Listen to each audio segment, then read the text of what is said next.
I don't know what to do with my hands. Yeah? I don't. I have no idea what to do. We have Joe Brazil in the building today. Everybody say hello to Joe Brazil. I wonder if nope, my buttons don't work. Hey, that's okay. Does this, hang on, I might need to do them out of this side. Hang on. Hey, there we go. Thank you. Come on, Joe Brazil is here behind the glass. That's James Ham. I'm Kyle Madsen. We're the Insiders. We're sponsored by Jiffy Lube, and we're hanging out with you until noon. And then we'll hand it off to D-Lo and Casey. Thanks, everybody listening on the radio on ESPN 1320 AM. Everybody watching on YouTube and Twitch, youtube.com/ESPN1320, twitch.tv/ESPN1320. If you're on the free Odyssey app, salute and good morning. If you haven't downloaded the free Odyssey app yet, do that. Search ESPN 1320. Favorite that. It makes us look good. And everybody listening on the podcast, the James Ham and Kyle Madsen Show. If you're a podcast listener, hello and welcome. And thank you for listening to this show afterwards. But we are live from 10 a.m. to noon if you ever want to catch us live. This is weird, dude. I'm usually all like, when the show starts, I'm looking to make sure we're recording. I'm making sure all the buttons are in the right places. I'm making sure everything's on. But nope, not today. We have Joe. I don't even know what to do because I'm doing the exact same thing I'm always doing. I'm just waiting for the intro to to get the show going. I'm just here for the ride. Real quick before we get into Kings Pelicans tonight, I need people on the road to understand that driving is dangerous. Oh, when you're in a vehicle that is hurtling down the freeway at 85 plus miles an hour, you can kill someone. Okay. Yeah. If someone in the carpool lane or the fast lane is not going as fast as you would like them to, riding their bumper at 80 miles an hour is not that good of a way to solve your problem. Probably not. It's so dangerous, dude. I saw this van pull up behind this Maserati today. The van was doing, I'm doing 75. Okay. Because that's my like top. Your go-to speed. Yeah. And I leave early on purpose so I don't have to rush. Like I'm chilling. I'm cruising. I got music on or a podcast or whatever. And I'm vibing. This dude passes me like I'm standing still. This dude in this van passes me like I'm standing still and gets right up on this Maserati's ass, dude. Like a foot behind it. Ooh. Maserati brakes at all. That guy's got nothing for it. He's going into at a really, really high speed. He had to be doing 90. And I don't understand because you can see that car coming. That car is not in a position where it can move over to the right and get out of your way because it is passing other cars at the moment. Yeah. I mean, it's a difficult spot to be in for sure. Just don't go that fast. Go, oh, there's a car coming. I need to slow down to 80. I'm someone who, I drive fast everywhere I go. I don't like driving, but I drive a lot. And so I'm more of a get from point A to point B as quickly as possible person. Mm-hmm. And look, I don't need you to drive faster. I just need you to move out of the way. Sure. You can drive whatever speed you want, but be respectful that other people want to go a different speed than you. Get over to the right. And just move to the right and get out of the way. Now, if you can't get out of the way, that's a whole other thing. Mm-hmm. But if someone's going 80, it's kind of on you to go around them. It is. The Maserati smashed past me too, by the way. Yeah. The Maserati was cruising as well. So, and like I said, and it wasn't because I'm with you for the most part. When I'm driving and somebody's coming up behind me, if I can get over, oh, yep. And if I'm not passing them over on the right, it's just that's what you do. Mm-hmm. The Maserati could not get over because it was passing a line of cars. Oh. There was nowhere for it to go. Okay. So I feel like getting up on, no, cruise back to 85 or however until it's past the cars, and then that gives you space to go around, or they can move over. Mm-hmm. Just dangerous, man. It's so dangerous. For what? For who? For what? Yeah, you're gonna get there just do the math. I get how far you've got to drive to make driving 10 miles an hour faster worth it is way too far. So far. Yeah. It's I'm known for my ability to shave 3 or 4 minutes off the estimated time. Mm-hmm. But that's an hour drive. Right. That's what you're realistically saving. Even in the lake, speed limit is 25. Man, do you understand that going 35 saves you no time? No, we're talking about 12 seconds. Yeah. Total. Yes. Yeah, it just doesn't make any sense. I've never gotten it. There are people who are just like, I got a car. I need to drive as fast as humanly possible everywhere I go. It's like, hey, did you know sometimes that playing the game at like the normal speed is better than just going as fast as you can at all times? That's how you commit turnovers. There we go.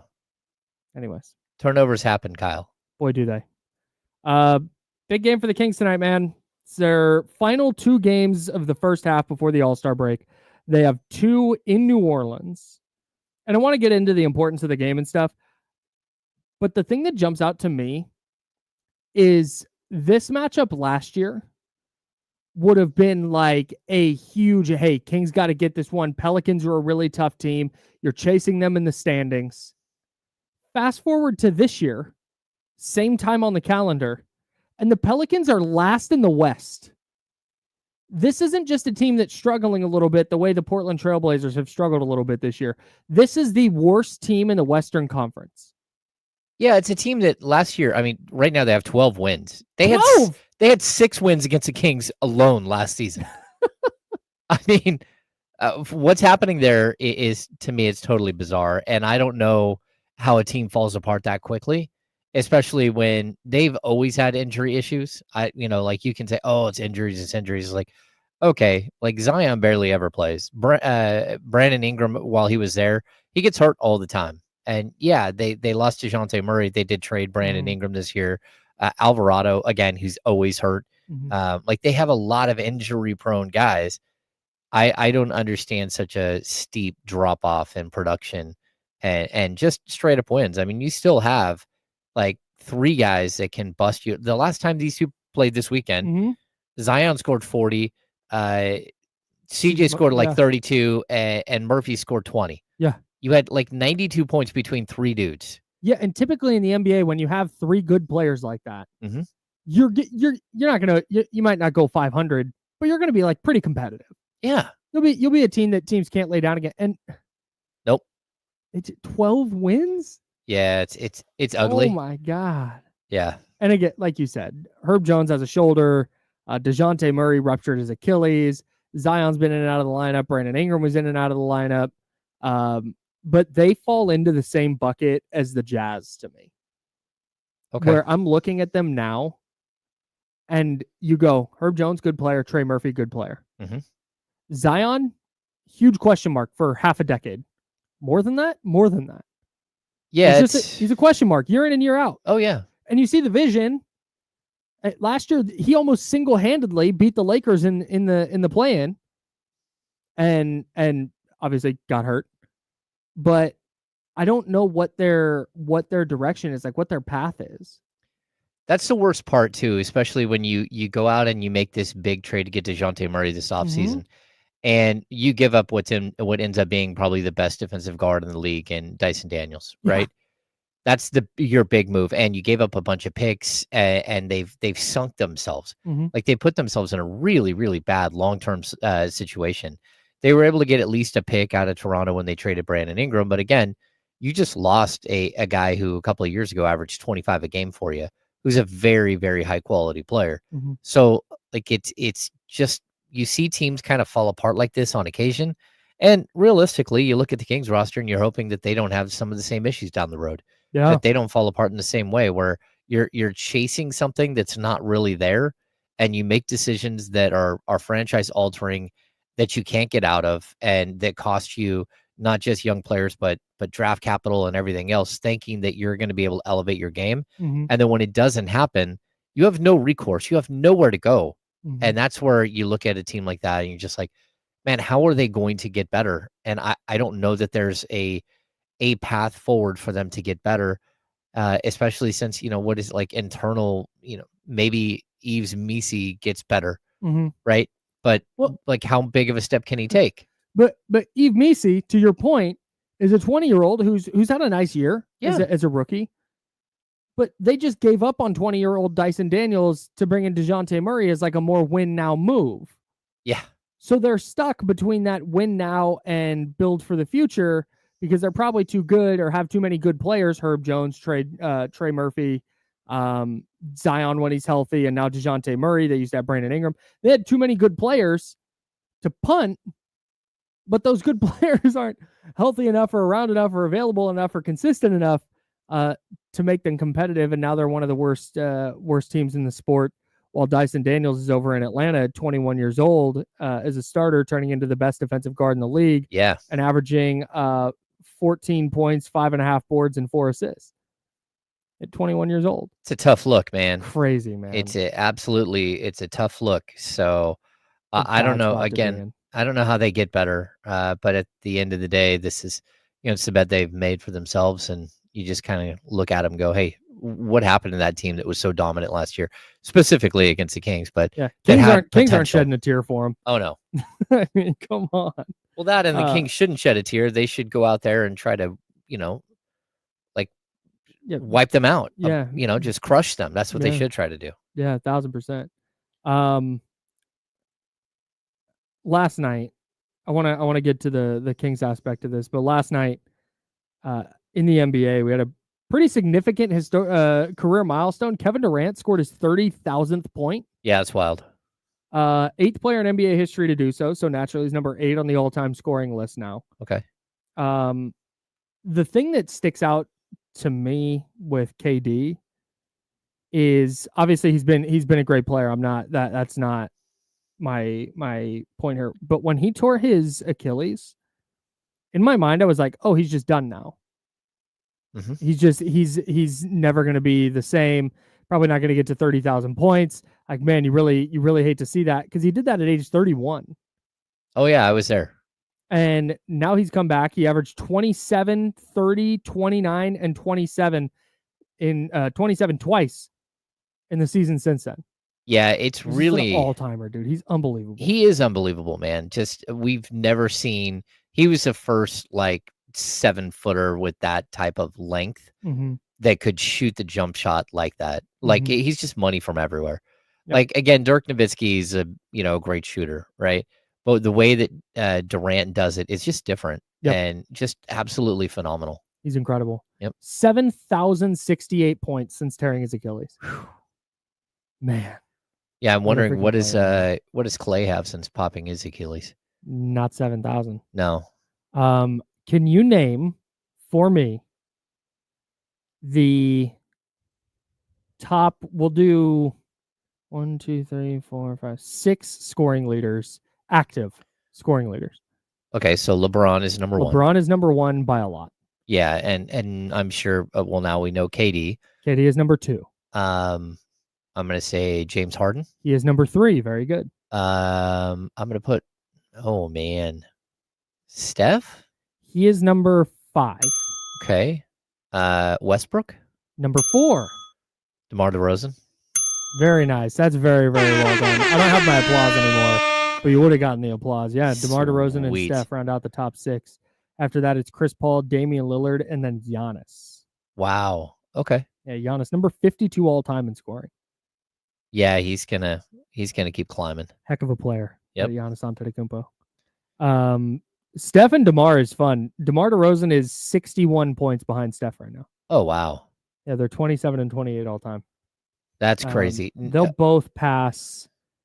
They'll both pass Ewing this year. Ewing's at 24, 8-15. Okay.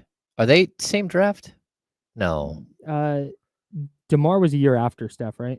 Oh no. DeMar was number 9 in the 09 draft. Oh, a year before. No, same year. Steph was 7, Jordan Hill was 8, DeMar was 9. Oh yeah. I'm thinking 2010 is Cousins. 2009. Yeah, that's right. That's the Blake Griffin year. Tyreek Evans. Yeah, Tyreek Evans. James Harden went 1 pick before that. Yeah, and Ricky Rubio, Johnny Flynn, and Steph Curry. Yeah, crazy. Man. Who's number 2 in that draft? I will give you. I don't have any money to give you. I'd be impressed if you pulled this name out. I can. UConn center. Yep.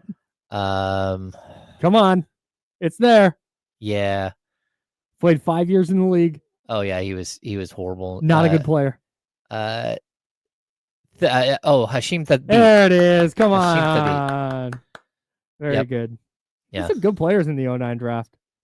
Yeah, it's a great draft. Brandon Jennings is there. Oh yeah, number 10. Earl Clark. I thought Earl Clark was going to be that dude. Yeah, was he 11 or 12? 14 to Okay. Phoenix. Omri Caspi, Taj Gibson. Oh yeah. Damari Carroll had a nice Taj career. is still in the league. Is he really? He is. He plays for Charlotte. What? Yeah. That's one of those ones where you're like, what? I did not know I saw he was a buyout candidate the other day. I'm like, oh, okay. Age 39, 233 days. Yeah, he's played 23 games this season for Charlotte. Do you know what? And I say this because I clicked back to his basketball reference page, and I meant to bring this up while we were talking about him. Do you know what Dyson Daniels' nickname is on Basketball Reference? No. He's Australian. Okay.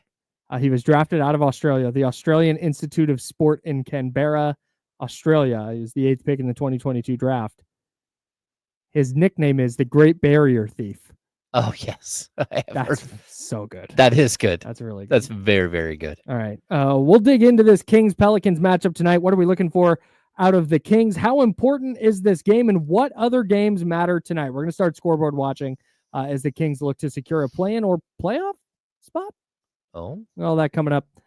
He's James. I'm Kyle. We're the Insider, sponsored by Jiffy Lube on ESPN 1320 and Sacramento Sports Center.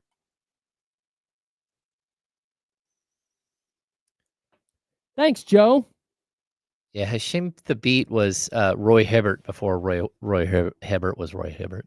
Roy Hibbert had a nice little run there, though. And then he was washed so quick. Yeah. Was he not? I might be misremembering this, but I feel like Roy Hibbert wasn't good and then got good for like a year and then fell off again. Yeah, he just fell apart completely. Oh no, he wasn't bad. Never mind. He wasn't a bad player. He averaged 7-4 his first year, then 12-6, and 13-8. I'm rounding.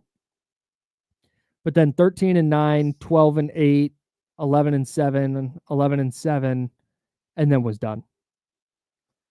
Then he was cooked.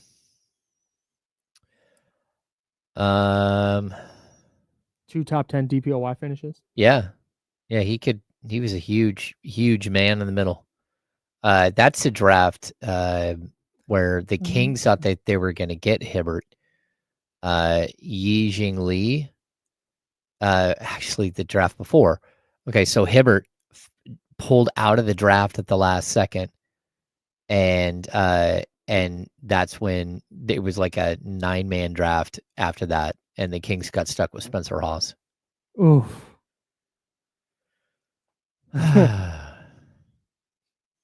I think I've told this story before, but during the lockout, Dante Green did his charity game down at UC Davis.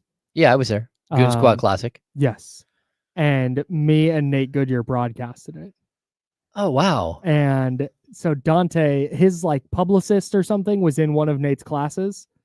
And so Dante came into studio to hang out with us and just, it was like an interview, a little chat. It was great. But Nate goes, Dante, who invited Spencer Hawes? Like, who was it that called up Spencer Hawes and said, we need Spencer Hawes to be part of this game? And Dante was like, he called us. And nobody really called Spencer. He called and said he wanted to play, and we couldn't say no. Yeah. Oh, man. That was a Jimmer. Yeah. Yep. There's a video on my Facebook of him and Isaiah Thomas doing the Dougie. Oh, yeah. Yeah.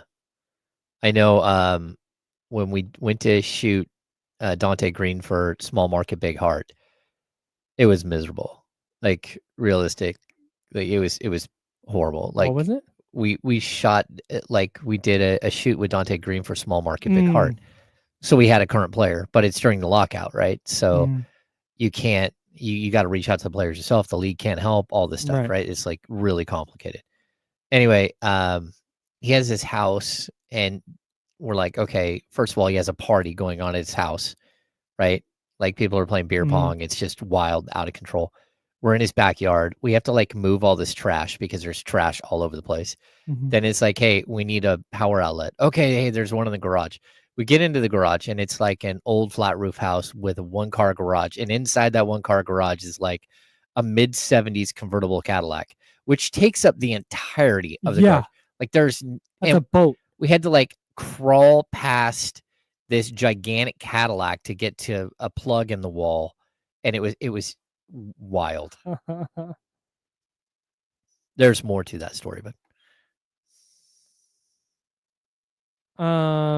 yeah, if you can.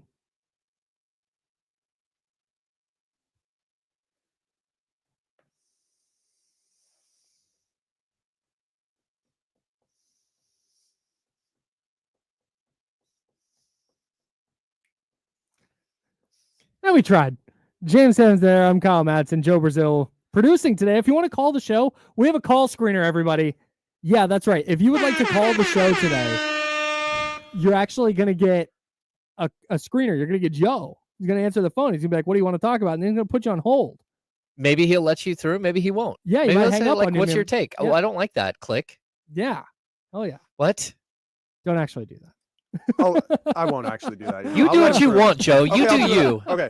It's up to me. 916-909-1320, 916-909-1320. That's the Elk Grove Kia talk line. If you would like to chime in, the Kings taking on the Pelicans tonight in what is a pretty big game for the Kings. We can get to why it's a substantial game, even though it's the last place team in the West that they're playing. But I'm looking tonight. Not only do I need to see the Kings win, but I need to see like tangible evidence of continued growth of this version of the Kings, because they're not going to get a chance to practice. Like they're not going to have a ton of practice time. And even if they do, Doug Christie, from what I understand, has not been a like, we're going to practice every day that we're off type of guy. So maybe they practice a little bit more because there's new guys, but it's going to be growth that happens on the court. It's going to be playing in a game, learning in those games, doing some stuff in shoot around, watching film, and trying to figure it out that way. So if we're going to see this team get either to a playoff spot or to a play-in spot, and getting to a spot where they're in the play-in, and also we feel good about them moving forward into that play-in tournament, the growth that we're looking for is going to have to happen on the court. Yeah, I totally agree. I mean, like trying to piece this thing together on the fly for a veteran head coach is not easy. Yeah. Doing it in the first like 30 games of your career as an NBA head coach is absolutely wild. Like the situation that they've put Doug in here is ridiculous. I mean, you traded your best player. You didn't go get the assets that would have helped a guy like Mike Brown succeed. Doug was able to, capture the imagination here and really run with this team. But then, of course, like the wheels fell off. The wheels fell off the bus because you had to trade your best player. You brought in other pieces. You waited until the last minute to do anything. And now you're stuck in a really tight spot on the schedule where you have winnable games and games that you have to win realistically, but also you don't have any time to acclimate your players to a system, to your ideas as a coach. And we talked about it yesterday. Jake LaRavia, like straight up just said, hey, look, in Memphis, we funnel to the middle. Here we funnel to the baseline. We funnel to the sideline. He's like, but in Memphis, they've got gigantic people. They've got a shot blocker in Jaren Jackson Jr. They've got Zach Edey. So like all of these things, you have to you don't even know what you don't know about a player. Yeah. You know what I mean? You throw them out there and it's like, okay, like, oh, I didn't know that was our defensive principle. Right. You know, it's like when you're coaching young kids in soccer, we got to the first game with the freshman JV team. And you're like, hey, who knows what offsides is? Like you sat there and worked so long on like the basics of kicking a ball and all this stuff. You forget like, oh no, do they know how to make a wall? Do they know what a wall is? Do they know that it's got to be 10 feet away, 10 yards away from where the ball's being kicked? Do they know how to line up for a corner kick? They don't know how to do anything. And you get to the first game, you're like starting to panic. Like, oh no, there's so many basics that we didn't go over. Like how many bad throw-ins are we going to have today where the kid picks up his back foot? Yeah. Well, just think of that at the NBA level where all of a sudden you're stepping on a court and you think, okay, I play in the NBA. I know what's going on. And then everybody is funneling to the outside and you don't know that. And you just let the guy go right down the middle. And everyone's like, hey, bro, where are you letting the guy go down the middle? It's like, that's what we did at the other team. It's like, no, that's not what we do here. Yeah. It's just really wild. Yeah.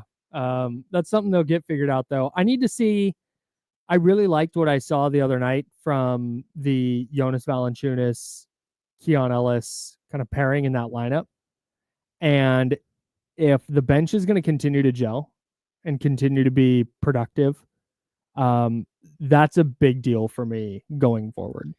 Like, they have 9 players now. They're 9 players deep, 9 players that you feel good about. When those non-starters are on the floor, though, are they maximizing what they are and what they can be? And I thought you really started to see that last game, and I'd like to see that continue. Yeah, I think that's where like this team all of a sudden can excel. Like where the first half of the season, you had 6 and sometimes 7 guys, depending on whether Trey Lyles was healthy or Trey Lyles was actually hitting his shots.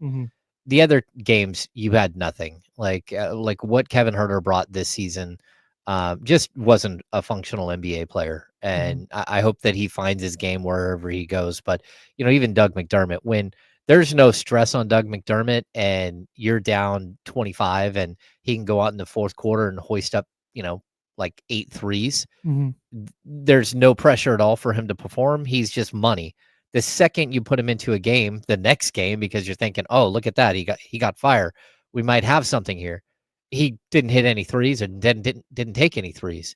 And so like there's this perpetual thing with the Kings bench where you're just getting outscored by a ton and there's nothing you can do as a coach. Like you keep turning to new guys. I mean, the fact that Isaac Jones even played as many minutes this season as he has is a testament to how bad the rest of the bench players were. And, that's not to slight Isaac Jones, but this is an undrafted free agent kid who like went and picked up basketball again after working at like a warehouse, and his buddy talked him into going and playing for a JC team. Every productive minute you get out of an undrafted rookie, particularly one with Isaac Jones' background and path to the NBA, any productive minute you get is found money in year one. Oh, totally.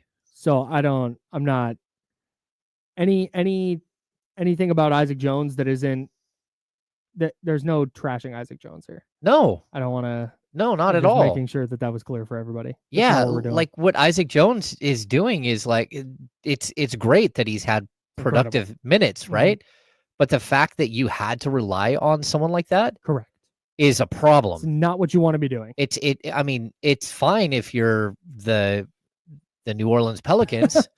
It's fine if you're the Utah Jazz. Yeah. It's not fine if you're a team that has expectations to win 50+ games. It's not okay if you're a team that went out and signed a 35-year-old future Hall of Famer with a small window of opportunity to win. That's when it becomes an issue. Like you need NBA players, guys that are seasoned, guys that know what they're doing.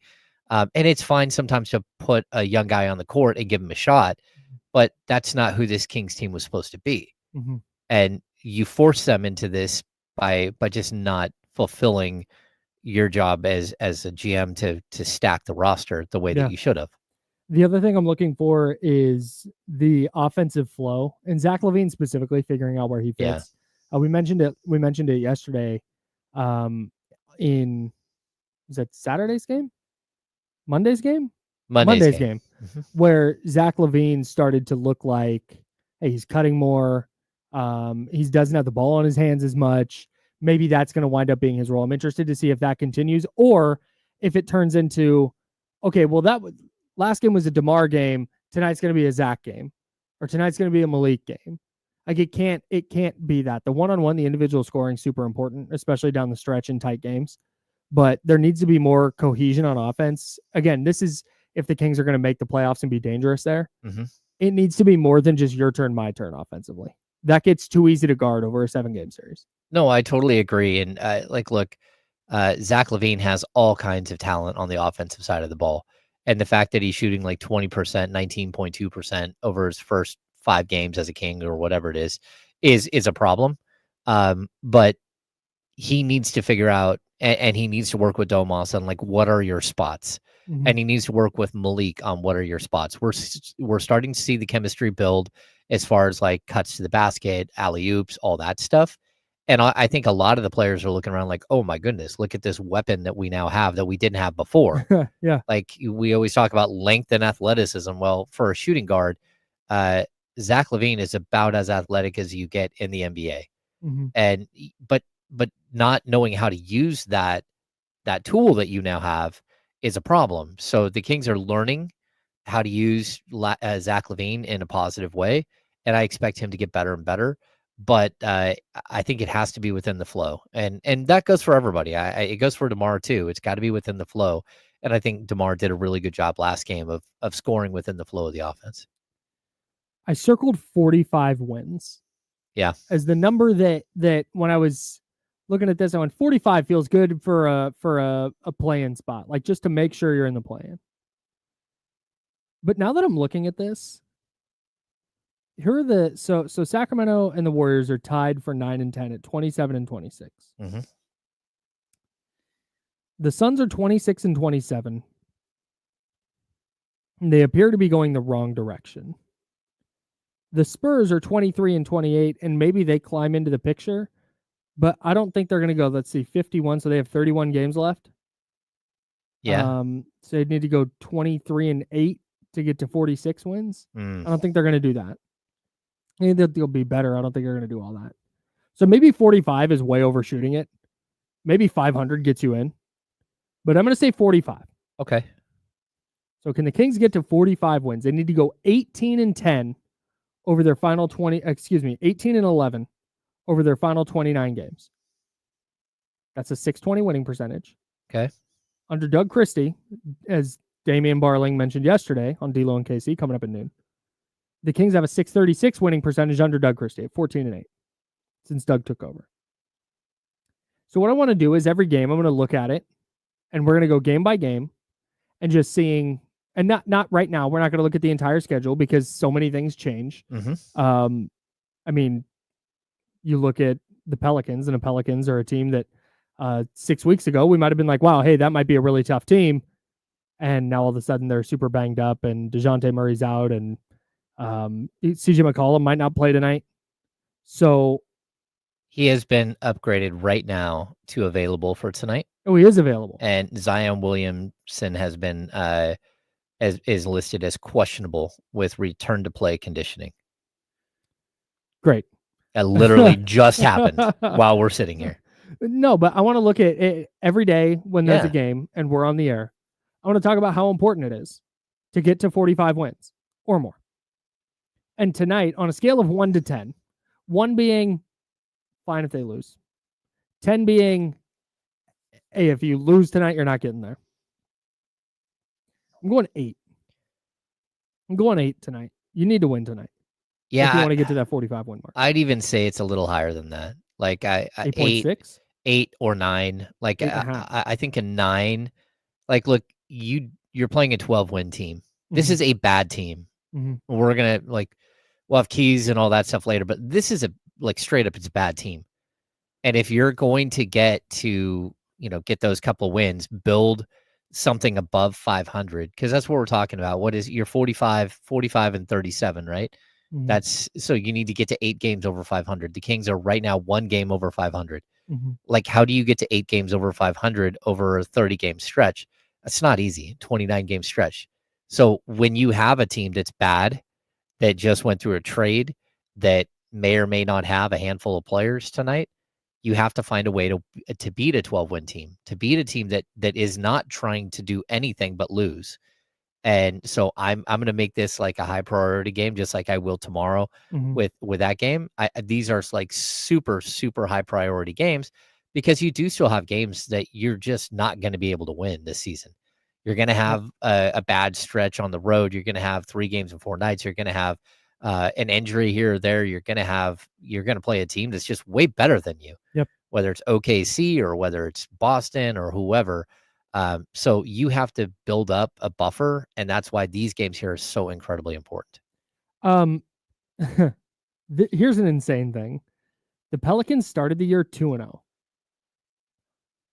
Then they lost 3, they won 1. They lost 2, 4, 6, they won 1. They had a stretch during the season where they went, let me make sure I have my math right. 5 and 29, 7 and 3.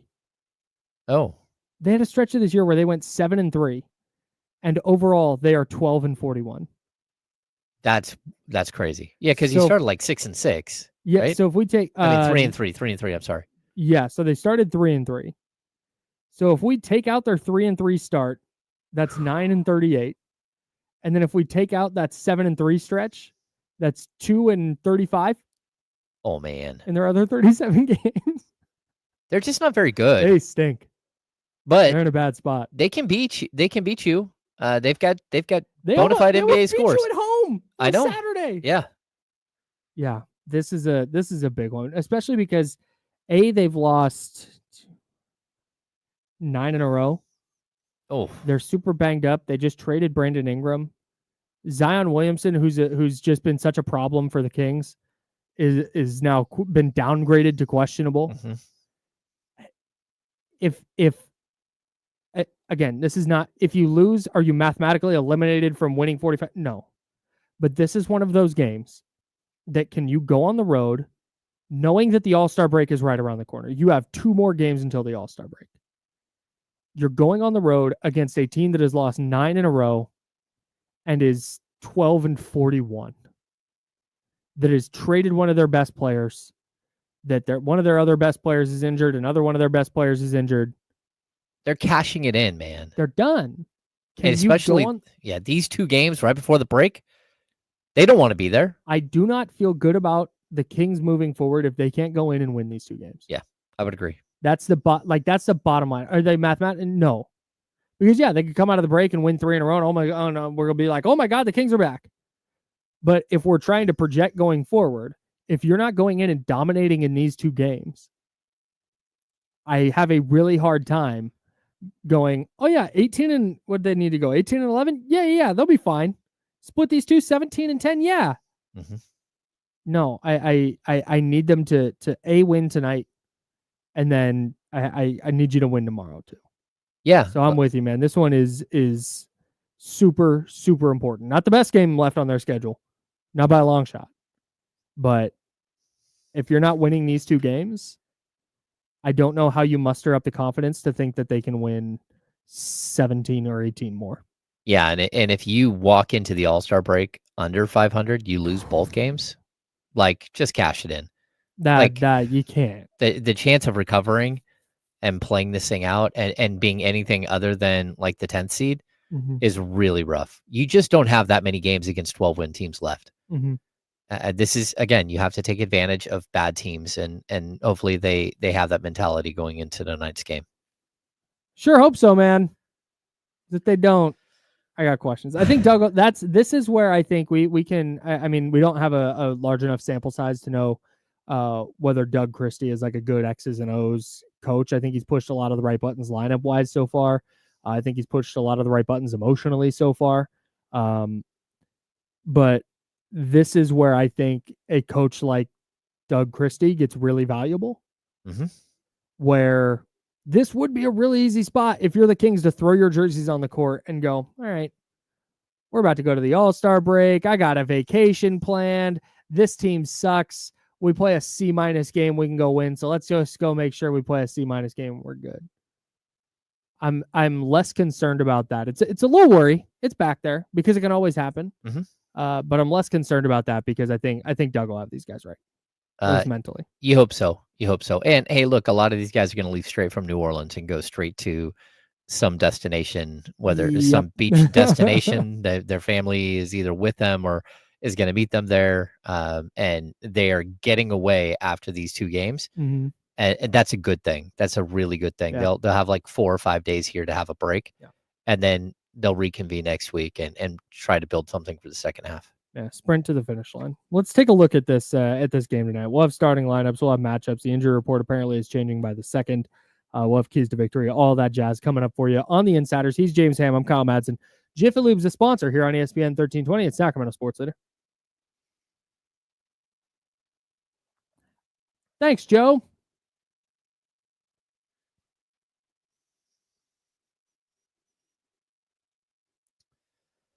What's happening in the chat today? I don't know. I did see that they want me to keep the Dawn bit up. So we're going to have to try to figure out something along those lines. Maybe I could be Dawn. I'm not sure. No, here's what we'll do. You let me know the person's real name. We'll keep up the Dawn bit. Yeah. I will just know their real names. So in an emergency, I can be like, all right, fine, Jason. I think that's a great idea. Okay. Yeah. Brother, I see it every day. The end of this segment? Yeah. Okay. But we'll do the thing where the outro fires, that'll play, and then it'll be you. Oh, okay. So after. Okay. Yes. So I'm going to send us to break. The outro will play.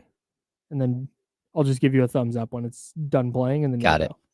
go. Got it. Cool. Hey, what's up, Kyron? Thanks for hopping in.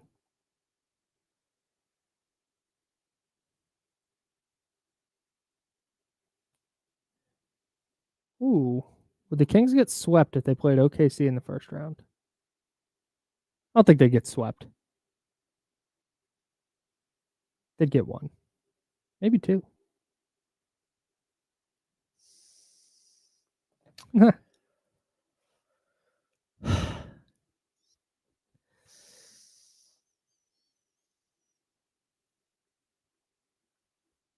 don't know what to do with myself now. I don't have to. I'm usually like cutting sound and doing all sorts of other stuff during breaks. I'm just so caught off guard by the red light not being on. Oh yeah, that is weird. I Yeah. didn't even notice that. Yeah. I know the buttons are on down here, which is what I was looking at. Yeah, it's different.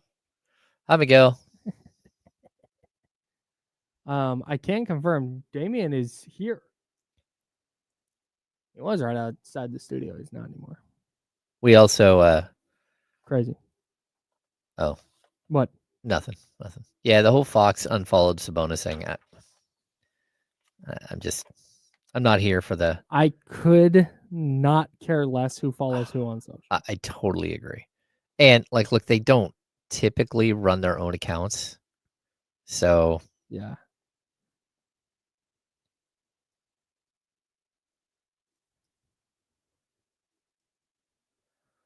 NBA guru Zach, is it worth it to lose our pick to lose 4-1 against OKC or 4-2?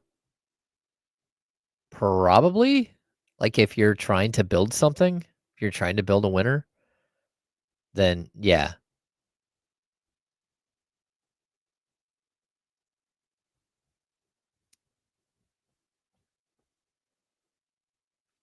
Because then, like, what are we going to say? Oh, you probably just want to lose next year too, so it's just 2 second-round picks. Like, mid-teens picks, they have value for sure, but I'd almost rather have that pick go out, and so then you can actually start wheeling and dealing with what you have left from there on.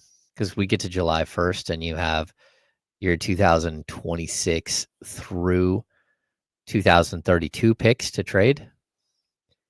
And you also have 2 extra first-round picks. I'm not a guy that would ever drive 50 in a 70 zone. I'm the guy in a 70 zone who's going 85, 90. KF, trust me. I'm not someone who's really all that fun to drive with.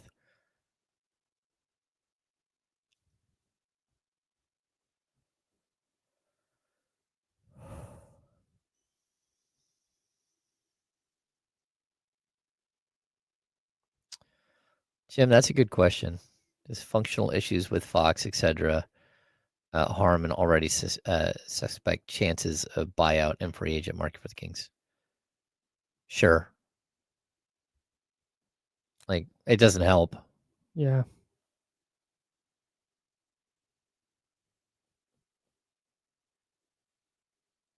Scooter, I haven't fixed my bar wall yet. I will, though.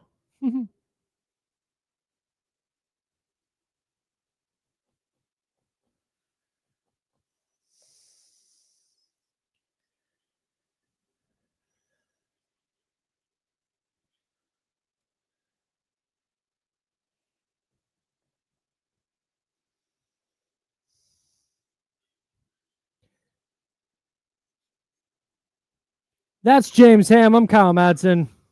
The Sacramento Kings taking on the New Orleans Pelicans. Was it the Smoothie King Center? Smoothie King Center. Smoothie King Arena? Oh, Smoothie King Center Arena? I think it's Smoothie King Center. That sounds right to me. I've been there. Smoothie King Center is indeed right. I've been there like 3 or 4 times. The Smoothie King Yeah. or the Smoothie King Center? Smoothie King Center. I've never actually been to a Smoothie King. I was gonna say, do we have Smoothie Kings here? No, but I will tell you that like when I went to All-Star Weekend, that was one of the worst bits. And every local television station person asked every single player, if you were a Smoothie King smoothie, what flavor would you be? Good Lord. It was not great. Smoothie King is kind of insane. Like that's pretty nuts. Yeah. Closest one is Henderson, Nevada. Oh, okay. No, Las Vegas. Vegas. All right. They're coming this way, it sounds like. Almost. Yeah. I know there's some in Arizona. Wonder if you There can used get to a be- are there still franchise some and in just open Arizona? one up. I'm looking, there used to be. Oh yeah, okay. That's right. I've been to Smoothie King in Arizona. Anyways, Smoothie King Center, that's where the Kings are playing the Pelicans tonight. I'm gonna do this a little bit backwards from how we normally do this. Okay. I want to do starters and then the injury report, and then I want to get into some of the questions and discussion points for the game. Okay. You do you. I do Thanks. realize that your starters, the first one is wrong for the Kings. Yep. I have not updated the template yet. De'Aaron Fox not starting at the point tonight. No, he's not. Despite what this says. It's the normal starters. It's Monk, Levine, DeRozan, Murray, and Sabonis for the Kings. Mhm. For the Pelicans, CJ McCollum, Trey Murphy, Carlo Matkovic, Okay. possibly Zion Williamson, and Yves Missi. Okay.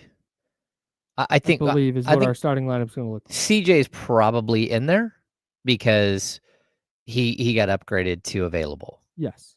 So And Zion Williamson might not be in there because he has been downgraded to questionable. yeah. Huh. Other Kings, no injuries on the injury report. For the Pelicans, Brandon Boston dealing with an ankle. Herb Jones dealing with a shoulder. DeJounte Murray popped his Achilles. Kelly Olynyk, it just says not with team. Yeah, it's part of the trade. I think that they've told him, hey, it's okay for you not to be here, which is for them, it's a big deal because Kelly Olynyk is one of those guys that plays Domantas Sabonis really, really well. Mm-hmm. And they're starting a young center and Missi, and really could use a guy like Kelly Olynyk. I think it's also like Kelly Olynyk, I don't think was all that happy that he signed an extension with the Raptors and then is no longer with the Raptors. Mm-hmm. So I don't know if he's a buyout candidate or what the deal is there, but it's part of the salary matching to get to Brandon Ingram. I see. He's got to be a buyout guy. Probably. They're just going to hold him hostage and say, yeah, don't show up.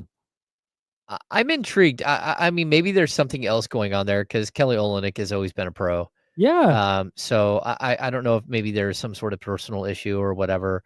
Maybe. Well, so CJ McCollum had said he was the initial injury report I saw was questionable because of personal reasons. Yeah. Kelly Olynyk, it just says not with team.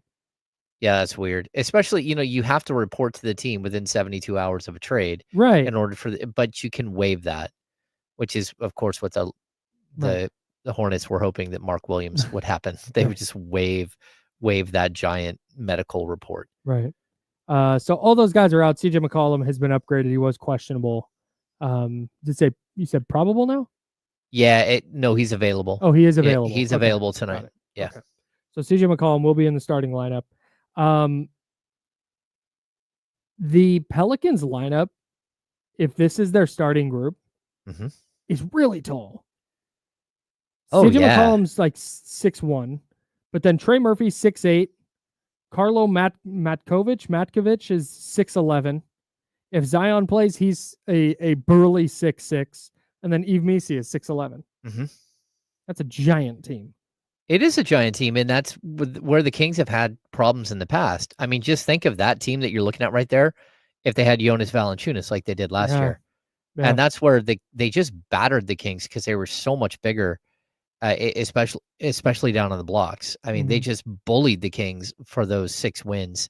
And like, I think that this is a game where very specifically, if you're going to mix and match lineups and you're going to try things out, I want to see the Valanciunas-Sabonis lineup against this specific team. Yeah. Because if you can wall off the key and don't let Zion go to his left hand, like you can beat this team handily.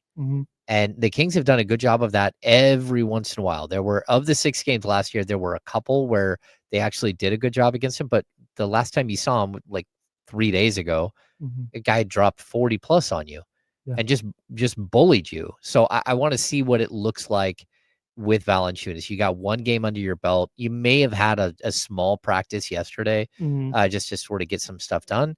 But I want to see if they can figure out a way to stop him.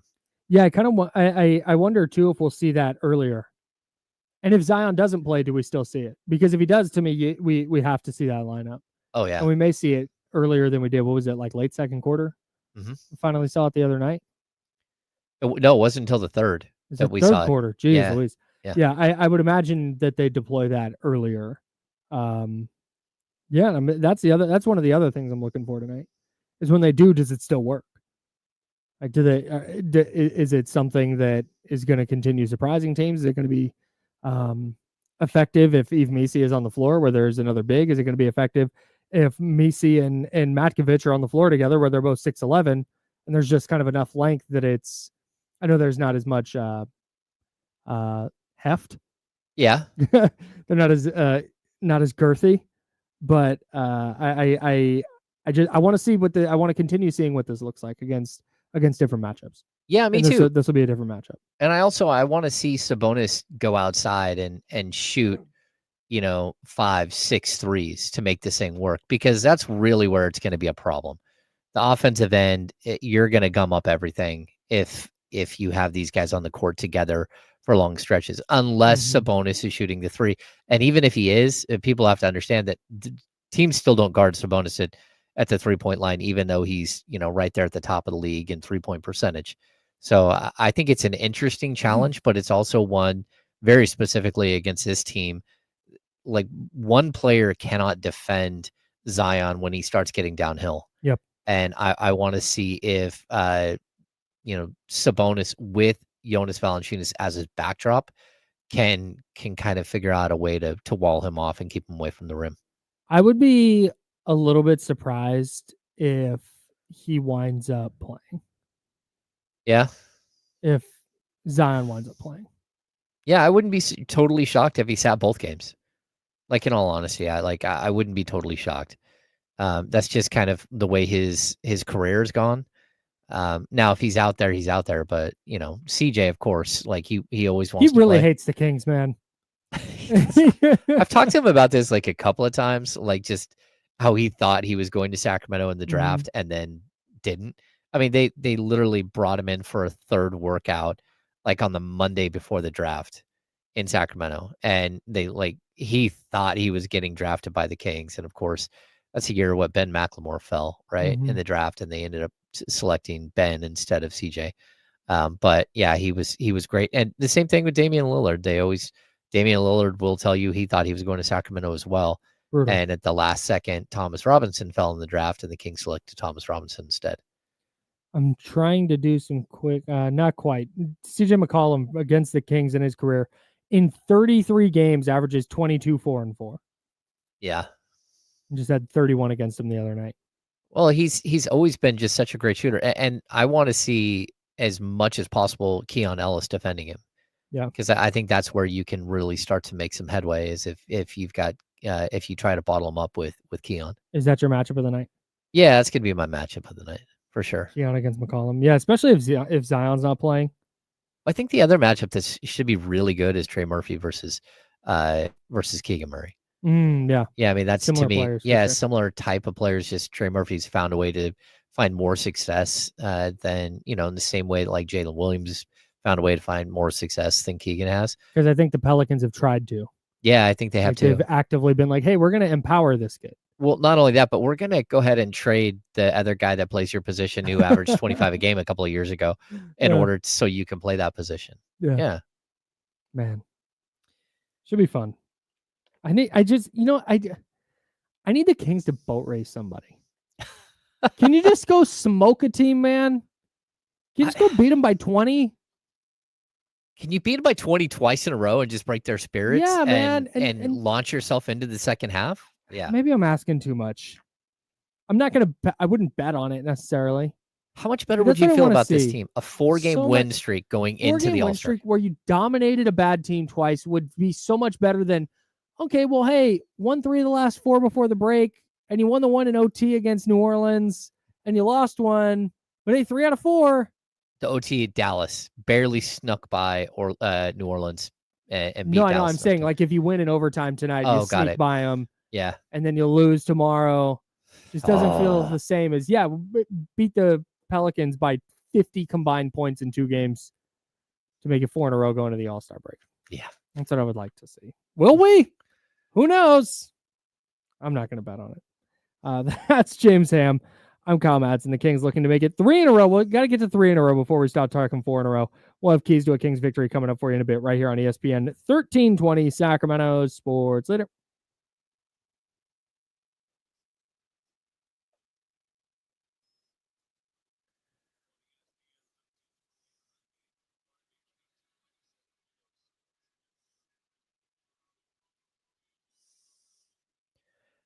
Jiffy Lube wants to show you some serious customer love this month with their February oil change deals you can find online. Simply visit jiffylube.com and find a service center near you to see the sweetheart deals on oil changes, wiper blades, and more during the month of February. So drive into savings at jiffylube.com today and save in the month of February. Thanks, Joe.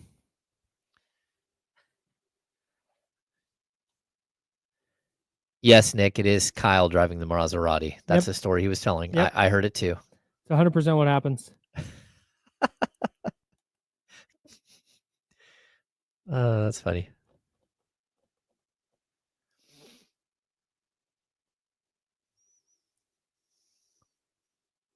What's going on? You guys are like ridiculous. What is happening? What is happening in the chat today?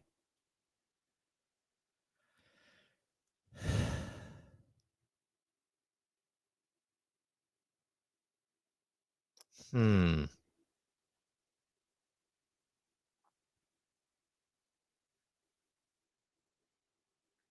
Mm-hmm.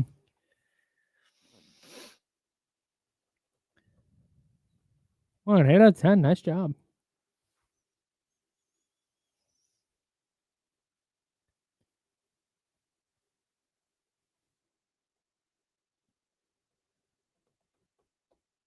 What is happening?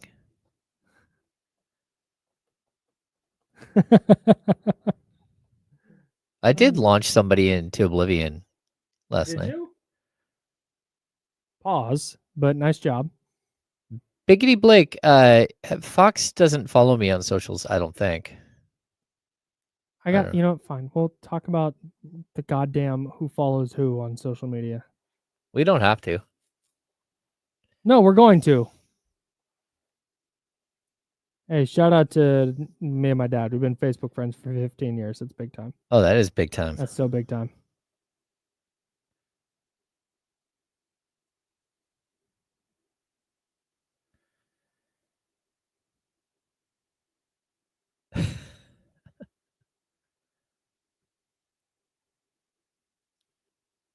Yeah, the chat is usually wild. You're right. You're right. My bad.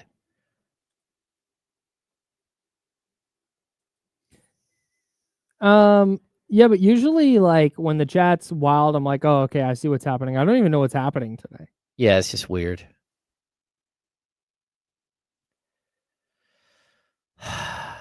Buddy, we're trying to figure that out.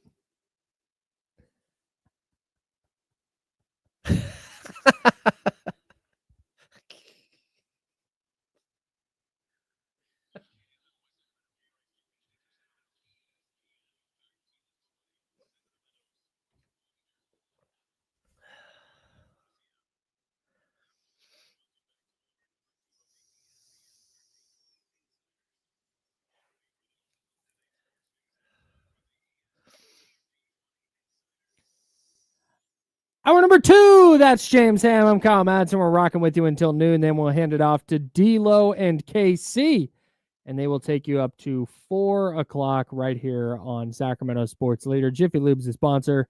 Joe Brazil behind the glass. That's James Ham. I'm Kyle Madsen. I get to say that now. Behind the glass. That's awesome. It's got a good ring to it. Radio professional. For today. Yeah, for today. Maybe tomorrow. I don't know. We're just winging it. We're just all winging this together, and we're figuring it out. All right. So because everybody in the chatty house at youtube.com/ESPN1320 keeps bringing this up, we did see that De'Aaron Fox followed Domantas Sabonis on social media. It's just that neither of us have it in us to give a damn. We don't care. To be completely frank. They're not teammates anymore. Right. They still have each other's phone numbers. Yeah, I don't. And like you said, there's usually like a social media manager involved, and they'll curate their feed. So it's just, the important stuff. Nothing they're going to need to repost. So it's like, why would he need to follow Domas anymore? It's not, I'm following all the homies. It's, I'm following who I need to follow, where I might repost something to my story if it's something interesting. Yeah. And I mean, like, look, I block people on occasion on social media, but I know I unfollowed somebody one time after I left NBC, right? And they got so upset. Like, why'd you unfollow me? It's like, okay, well, I helped build the NBC Kings Twitter account, like all the time, like promoting it and like, hey, give them a follow, all that stuff. And then this person, all they did was retweet that all the time. And it's like, hey, I don't want to be reminded that I'm not there anymore. Sure. So I'm just going to unfollow you because all you do is retweet what they put out. So I don't want to see it in my timeline all the time. Yeah. That's all. Like sometimes that's why you do it. You're just like, Also, if all you do is retweet, I don't need you. No. I can just follow those accounts. That's true. It's very true. So yeah, we saw it. It's just neither of us care. Nope. I don't think it's a reflection of De'Aaron Fox. I don't think it's a reflection of Domantas Sabonis. I think it's a reflection of whoever runs De'Aaron Fox's social media said, oh, don't need to follow these guys anymore. Yeah, I think it's very possible that we're just going to see them fight when they play in early March, and we'll get it all cleared up. You think Domas will storm up to him during shoot around and stick his finger in his chest? Why did you unfollow me? Why? No, I don't. Give me what's Who up, bro. keeps track of this? Like I see that. Oh, like when Brandon Ayuk unfollowed the 49ers on social. Who's looking this up? And how do you know he followed them in the first place? There's got to be a website where you can track. Yeah, an app. There has to be. Yeah. Is that what it is? I think it is. And the person who put that out there this morning, it was like, oh, it was some weird like unfollow account. But also, what a weird thing. It is, if that's what your job is. Yeah, or your life is. I'm so good at coding that I'm going to make an app. And what this app is going to do is it's going to keep track of which athletes follow and unfollow their former teammates on social media. Yeah. Watch out, everyone. I did one time. Oh, this was horrible. I had, when I worked for ESPN, I had somebody call me and say, hey, you're going to be at Summer League, right? And I'm like, yeah. And I think it was Shabazz Napier he got traded or something. And then he stopped following LeBron, like on social media. And they're like, hey, we want you to go and ask him about why he unfollowed LeBron. And I'm like, seriously? It's like just a really, really bad question. 2 times I was asked to ask a really stupid question by ESPN. The other time was I was asked to ask Vlade Divac about smoking at halftime. Like if that story's real. That did not go over well either. But both times I'm like, all right, like fine, I'll ask a stupid question for you. And then it was like, oh no, that was a bad question. All right. I'm looking at who De'Aaron Fox follows. This is just in order from top to bottom. Okay. I'm not going to read all of them. I'm just going to read some notable ones. Steph Curry, which obviously is on Curry brand. 50 Cent, the vitamin water guy. Justin Jackson, Quentin Grimes. Okay. Both former Mavericks. Yes. Justin Jackson, of course, was his AAU teammate in high school. Tyrese Maxey, college teammate. No, but they both went to Kentucky. Tyrese Maxey's super young. What am I talking about? Kelsey Plum, Cade Cunningham, Taro Makuni, Oh, of course. obviously. Taro, a spectacular human. Bam Adebayo. Yep, college teammate. He still follows Doug Christie. He still follows Luke Laux. Why does he hate Domas? Oh, no. He still follows the Kings locker room attendant. Oh, okay. He still follows Kevin Herter. Oh. Now this is getting juicy. Now it's interesting. Does he follow Malik Monk? Oh, let me check. Now we're getting to the. Let me we're getting really down to this it. This is why people tune into this radio program. So we can tell you who they follow it and unfollow. He does still follow Malik Monk. Breaking news, everybody. Via the insiders, De'Aaron Fox still following Malik Monk on social media, not following Domantas Sabonis. Amazing. I wonder why. I wonder if it's one of those things where did Domas post something that showed up in the feed that made whoever runs the account go, oh yeah, gotta unfollow him? It could be something as simple as they accidentally unfollowed him. I don't know. No, you have to work hard to unfollow somebody. Do you? Yeah. All right. Let me see. Did Domas post? Domas did post 2 days ago. Okay. So maybe that just showed up in the feed. Wild. I'm not here for the drama. Like, I wish that there was less drama, although it does make for a really interesting basketball team. Even when they're bad, there's always some sort of drama. Anyways, that's all I have on that. Okay. Speaking of Malik Monk, you talked to Tristan Rodriguez from NBC. Is Malik Monk the face of the franchise? Because that was one of the overarching themes of the piece. And my knee-jerk reaction to that was like, well, no, he's not. But then the more I read and the more I thought about it, it's like, he definitely is. If you're picking a face of the Sacramento Kings right now, it's most definitely Malik Monk. You would think, but I would, like, why would it not be Domas? Because Malik Monk is way more charismatic? Okay, but I mean, that doesn't mean you, like, the face of the franchise. I mean, De'Aaron Fox, he's a lot of things, but he's not, like, overtly charismatic. I mean, Malik Monk was always more charismatic than Fox. Sure. So I don't know. What about Zach LaVine? He's the guy who makes all the money. Yeah, he just got here. Okay. I mean, he is the pizza guy. Into that. Okay, so the face of the franchise versus the biggest fan favorite, because I do think that Malik is really high on the list of fan favorites. Although that's exactly what Kiki said in the chat. Okay, Keon Ellis might be more of that now. Okay, so that's where fan favorite to me is the Keon Ellis, like the players in that vein where they're awesome, but they're probably not going to be an all-star. And they probably don't get the recognition nationally that they should, but everybody here knows how good Keon is. Mm-hmm. And everybody loves Keon.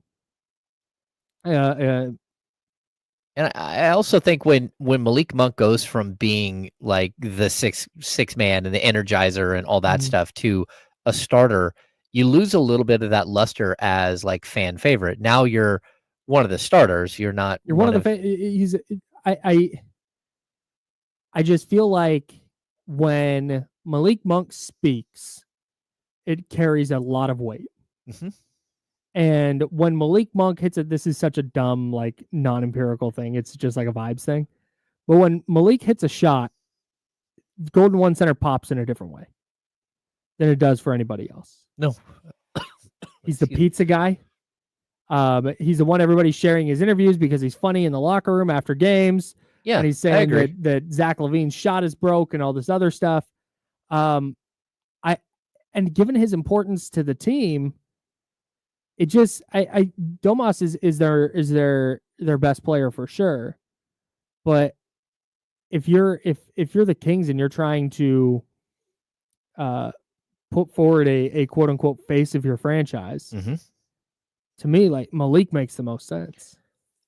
No, maybe he does. And I'll pull up this Keon equals Bobby Jackson from David Ford in the chat. Oh, that's a good one. Okay, so Bobby Jackson is, and again, Malik was Bobby Jackson, and now he's no longer Bobby Jackson because he moved in the starting role. So it's just you view him different, and that's where I think Keon does sort of find that place. And then also, like, Bobby Jackson was so big here during his time Mhm. as a player that him and Scott Pollard, Subway made little Bobby Jackson dolls and Mhm. little Scott Pollard dolls Right. that you could get if you went and bought I don't know, like a, Oh, $5 footlong action. well, probably. Well, now, did you see yesterday? It's now $5 for a 6-inch sub. It's like inflation has hit us so bad that you get half as much sandwich for the same price. Brutal. But the fact that they made dolls just for those two dudes, like little Mhm. plush dolls, it shows you that they are like they reach a different status with the fan base. Yeah. But I still don't think that's the face of your franchise. Well, and to this point, because a lot of people are saying who's going to be on the billboards, da da da da da. Well, this summer it was De'Aaron Fox, DeMar DeRozan, and Domantas Sabonis. Yeah. Were the three guys who were on billboards and on all the marketing stuff. But Matt, also in the chatty house, brings up that Malik Monk chose to be in Sacramento. And he talks about how he knows that he's in this bigger role now. He's been thrust into this bigger role, and he has the entire city behind him, and he loves this city, and he wants to be in this city for the rest of his career, and all that. Like, he's saying all the right stuff to be that guy. And I kind of hadn't given it a lot of thought that he might never play elsewhere. Huh. But given the way his free agency went, where he left money on the table to stay in Sacramento, partly because of De'Aaron Fox, and then to have De'Aaron Fox exit the way he did and have Malik Monk ostensibly step into that role on the court, I have a really hard time separating that from like off the court and what the team is going to do with its marketing materials. Okay. Yeah, I mean, like, look, if you're gonna, again, someone brought up like, what is TNT?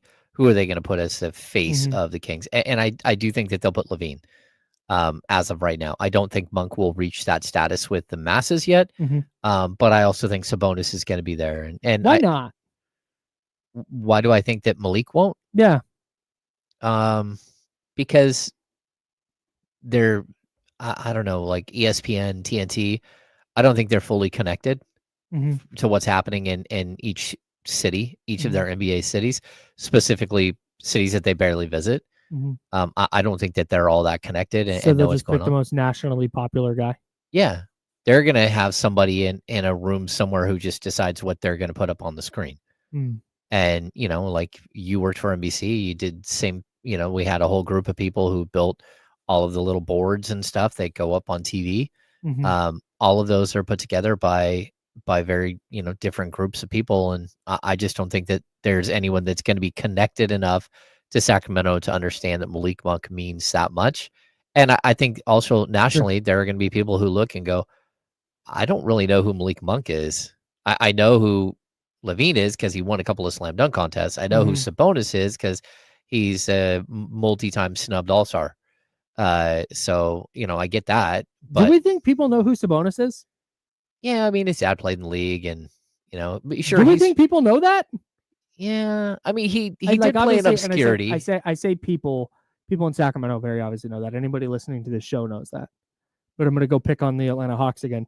Do we think the Atlanta Hawks radio station is talking about Domantas Sabonis?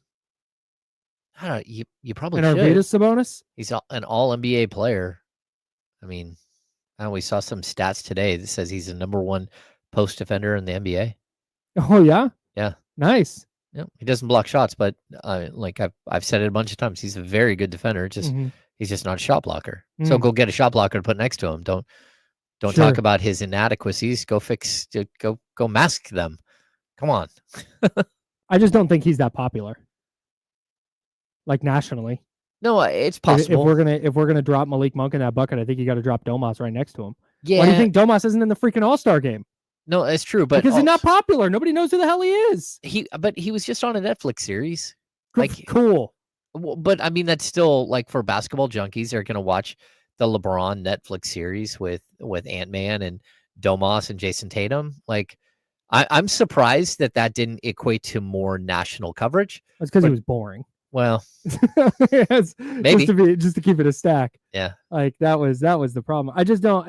And maybe face of the franchise is too far, but to me, Malik falls somewhere above fan favorite. Like he falls somewhere above, just like, oh hey, plucky role guy. Like, yeah, everybody roots for that guy. I think he's transcended that now. Yeah, and I for think sure. going into the starting lineup helps you with that as well. Yeah, I don't know exactly where to put it, but I've been on the Malik Monk as the Kings' most important player train for a while, and I'm further into that train now. Yeah, I upgraded my car on that train. Okay. He's you get a first class super seat important. on that train. Yeah, I think no, I shelled out for that for sure. Because I think he's going to be in Sacramento for a long time, and I think he's going to be the guy who chose Sacramento. Mhm. And in 20 years, Malik Monk's going to be courtside at a game, and he's going to get a standing ovation because everybody loves Malik. Yeah, I would agree. Yeah, I mean, he'll get the Bobby Jackson treatment, and even the Doug Christie treatment, and what the other guys have gotten to. Yeah, for sure. All right, we got to step aside real quick. What do we got? Keys to victory. Oh, keys to a Kings victory tonight. And then Kenny Caraway on D-Lo and KC said something really interesting yesterday that almost made me leave Studio 1 because that's where I do my post-show work and come into Studio 2 to talk about it. But I was like, hey, you know what? We have a show tomorrow. James and I can just discuss it tomorrow. And then I believe Kenny will be in for the handoff at 11:45. So we got that coming up for you as well. He's James. I'm Kyle. We're the Insider, sponsored by Jiffy Lube. This is ESPN 1320, Sacramento's sports leader.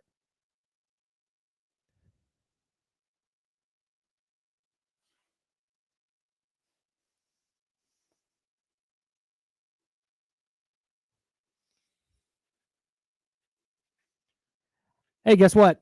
I went 0 for 3 in my underdog picks last night. Can't imagine that, Kyle. No, I tried. I had Nick Richards higher than 8.5 rebounds. It turns out Bol started for the Suns and is apparently just a double-double machine. That's fine. Kevin Durant higher than 27.5 points. That was easy work because he was shooting for 30,000. I knew he was going to score a bunch. Jaren Jackson Jr., I went, hey, the Suns can't defend anybody inside right now. I'm going to go Jaren Jackson Jr. higher than 22.5 points. No dice. 1 for 3. That's a loser for me. On Underdog Daily Fantasy, their pick'em game, you pick higher or lower on at least 2 player stats. I'm rocking with this every night during the NBA season. I've got lineups every single night on Underdog, and I would love for you to join me. Download the Underdog app and sign up now using the promo code KyleM to unlock a special offer of up to $1,000 in bonus cash when you make your first deposit. Join in on the fun when you sign up with promo code KyleM. Claim your special offer today and get up to $1,000 in bonus cash instantly upon your first deposit. Must be 18 plus and present in a state where Underdog Fantasy operates. Terms apply. Void in Colorado. Concerned with your play? Call 1-800-GAMBLER or visit www.ncbgambling.org. In Arizona, call 1-800-NEXT-STEP or text NEXT STEP to 53342. And in New York, call the 24/7 Hope line at 1-877-8-HOPE-NY or text HOPE-NY. My bad, dog.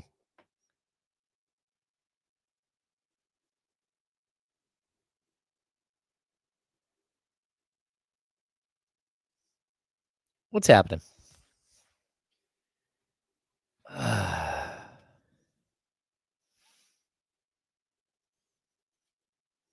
Bol. Hey, the other thing is RE players following and unfollowing people on social media. Mm-hmm. Teammates aren't always homies. Like, we like to think that because they all play for our favorite teams, and on the court they high-five each other and they pass and they're talking ball and doing all that. These dudes aren't always like friends. Yeah, I don't think that, like, in the last couple of years that there aren't guys. Everyone is very friendly to each other. Sure. But being friendly to each other and being like super close outside of the building, I think is a totally different thing. Yeah, you can be. It's not like they hate each other, but it's not, oh, we're gonna go hang out. Well, that and this breakup was one of the nastiest, dirtiest breakups, and we haven't got into all the behind the scenes stuff. But like, if I were ever to write a book, this would be like one of the sauciest chapters ever. Because it was wild, like this entire transaction, the things that have gone on, the things that were said, the things that we know that we're not going to report that because you just can't get it verified. Mm-hmm. But there's a lot of chaos going on behind the scenes with this whole entire transaction. Given the amount of chaos that's happened not behind the scenes. Yeah, so if everyone saw all the stuff that got to the media and got played out outside of here, just there was twice as much, 3 times as much.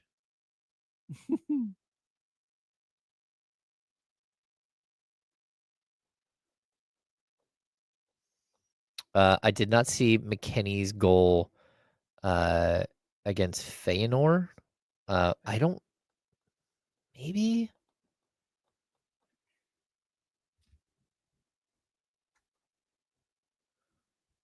Yeah, Jordan, we're not doing that. This is one where I actually need to like storyboard it so I don't forget all of the pieces because it's that chaotic and crazy. A lot like the like relocation attempts, like the dirty play that happened in the relocation attempts and Ooh. all that stuff. Yeah.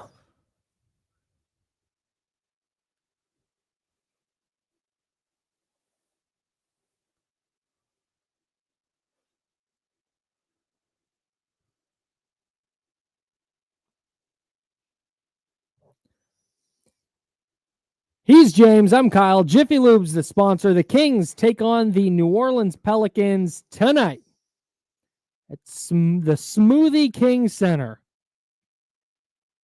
James, if you were a flavor of smoothie, what flavor would you be? Don't answer that. Don't answer that. For sure, don't answer that.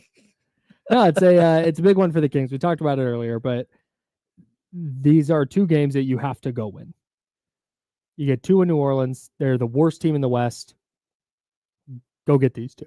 Yeah, I totally agree. Like the opportunity for you to go into the All-Star break 3 games over 500 is staring you in the face. If you want to take steps forward, go into the All-Star break with a 4-game win streak and some momentum. And I don't know if they can do it. This team is still discombobulated. Mm-hmm. They're still trying to find out who they are, and they're trying to build chemistry on the fly after some major changes to the rotation. Mm-hmm. But this is a moment where you have like easy winnable games sitting in front of you and you can't let off the gas. Yeah. And can you go get up a bunch in a game where you can ostensibly use it as a practice? Yeah. Where you're not having to just like, hey, DeMar, get the ball, everybody clear out and let DeMar save us here. And more, hey, we're up 20. Okay, hey, we're going to run some Zach LaVine, Domantas Sabonis pick and roll. Let them work on that. Like that's kind of what I would like to see. That's a good point. If you can get up by enough where all of a sudden you can start, using it as like more of a practice session. And not only that, but you do play the same team the next night. If you can get up a bunch and take a break and not have to like, play your guys 40 minutes and then play the next night against the same team, that would be big. This team does not have that killer instinct right now. They have enough to get over the hump in some of these games for sure, but do they have that killer instinct to you get to the mid 3rd quarter and you're up 12, can you make it 24 and end the game? And I don't know that that's who this team is yet. Yeah, like I said earlier, it's not something I would go bet on. Yeah. The Kings are favored by 5.5 points tonight. Oh, that's wild. To give you a scale on that, the Pistons, who beat the Bulls by 50 last night, are favored by 6.5. Timberwolves favored by 8.5 over the Bucks. That's right. The Thunder are favored by 14.5 over the Heat. Oh, yeah, that makes sense. Thunder are really good, man. Yeah, very good team. The Pelicans, not a good team. However, like you said, it's really, I feel like we've done this a few times where we've looked ahead to these games. We've been like, go win this one by 20, sit out the 4th quarter, and beat the brakes off a team. Yeah. And then they go to overtime and win by 3.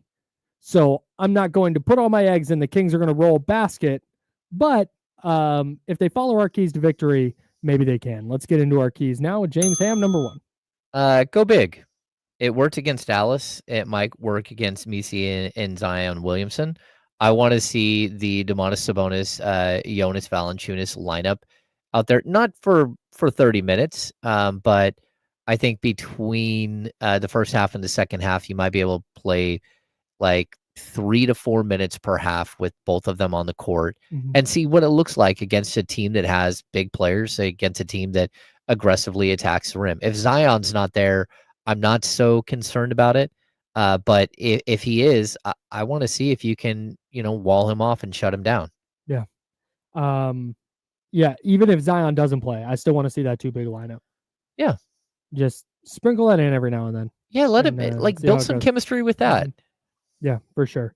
Number 1 for me is along the same lines. You got to let Domas cook, man.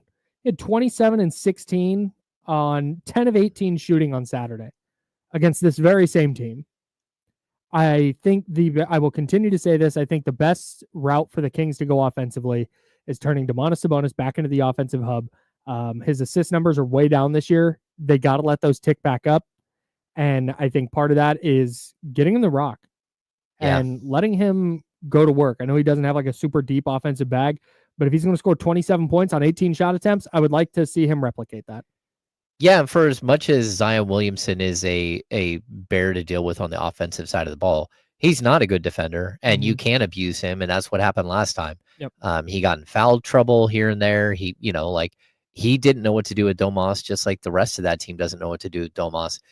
It is imperative that this team searches out the matchups that they can win and focus on those, and this is one you can easily win. Yep, no doubt. Number 2. Let's see. Don't forget about Keegan.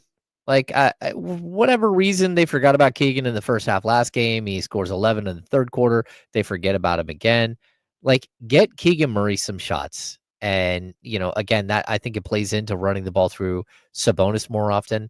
But also just everybody on the court needs to know that, like, you're a better team when Keegan Murray is hitting his threes and spacing the floor and a valuable member of the offense. And of course, he's going to bring it on the defensive end, but give him a shot to participate because it feels like a lot of times this team just kind of accidentally freezes him out. Yeah, man. I don't know what it's going to take. I don't know if it's Keegan demanding the ball, which he's just not going to do. I don't know if it's running plays for him early. I don't know if it's a concerted effort to make sure he's getting. I don't know, but I'm with you. I think that the Kings just look that little bit better when Keegan's rolling offensively. Number 2 for me, I need the foot on the gas for all 48 minutes.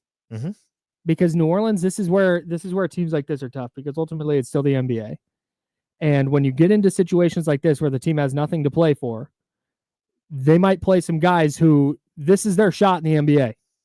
This is their chance to get NBA minutes, and they are trying to put tape out there to get a contract in the NBA.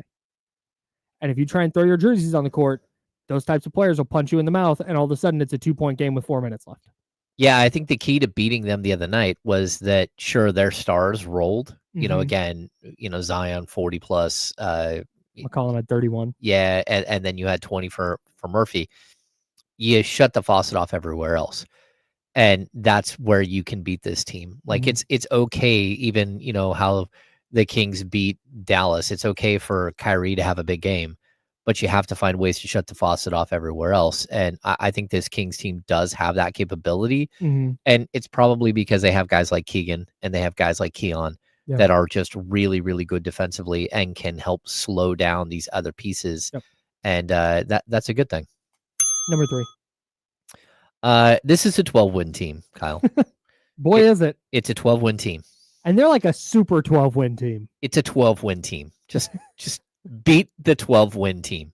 3 of their 12 wins came in the first 6 games. Yeah. This is not a good basketball team, and you need to show up and beat them because this game realistically could mean the difference between you being in the play-in and being a playoff team, not making the play-in, whatever. Yep. Like these games matter right now. It's going to come down to 1 or 2 wins at the end of the season. You've already blown a ton of easy wins that you should have already picked up. You cannot lose these games. Yep. 12-win team. That is the bottom line. Real quick before I get to number 3, I had lost my applause button and I just found an applause button. Oh, And so I want to see if it works and what it sounds like. okay.